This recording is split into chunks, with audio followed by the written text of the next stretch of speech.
पश्चिम बंगाल में चुनावी रण अब सिर्फ रैलियों तक सीमित नहीं, वोटर लिस्ट, बड़े वादे और सियासी आरोप ने इसे एक बड़ा, जटिल और निर्णायक मुकाबला बना दिया है।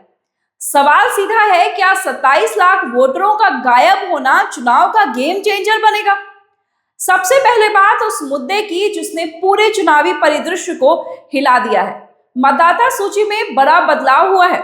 इलेक्शन कमीशन ऑफ इंडिया की स्पेशल इंटेंसिव रिवीजन यानी एसआईआर के तहत 60 लाख से ज्यादा नामों की जांच हुई, जिनमें करीब 27 लाख वोटरों को अयोग्य घोषित कर दिया गया है।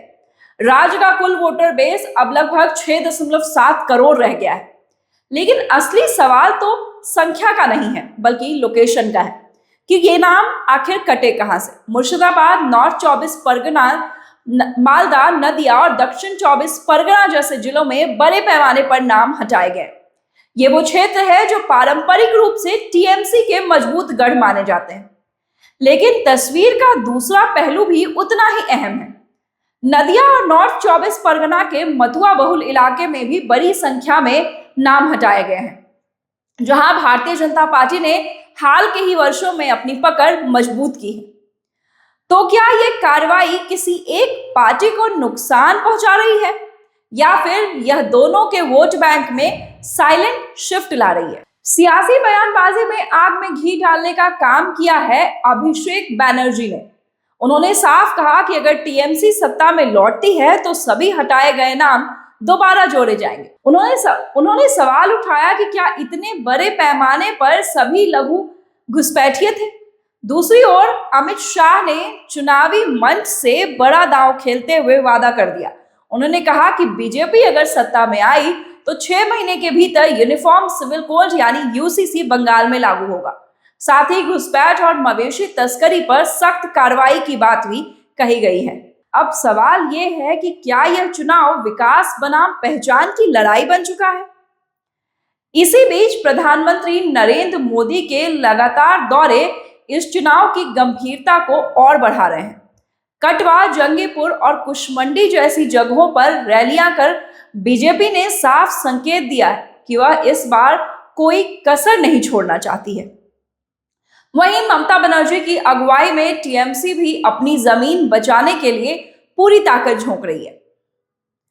चुनावी मुद्दे भी दिलचस्प हैं। बीजेपी घुसपैठ, भ्रष्टाचार, महिला सुरक्षा और कानून व्यवस्था को केंद्र में रख रही है, जबकि टीएमसी जन कल्याण योजना और सामाजिक संतुलन को अपना हथियार बना रही है। लेकिन इन सबके बीच सबसे बड़ा सवाल वही है, क्या वोटर लिस्ट से नाम हटने का असर ग्राउंड वोटिंग पर दिखेगा? क्या जिन लोगों के नाम हटे हैं वे अपील कर पाएंगे या चुनाव से बाहर रह जाएंगे? एक और महत्वपूर्ण पहलू, क्या यह बदलाव इलेक्टोरल ट्रस्ट को प्रभावित करेगा?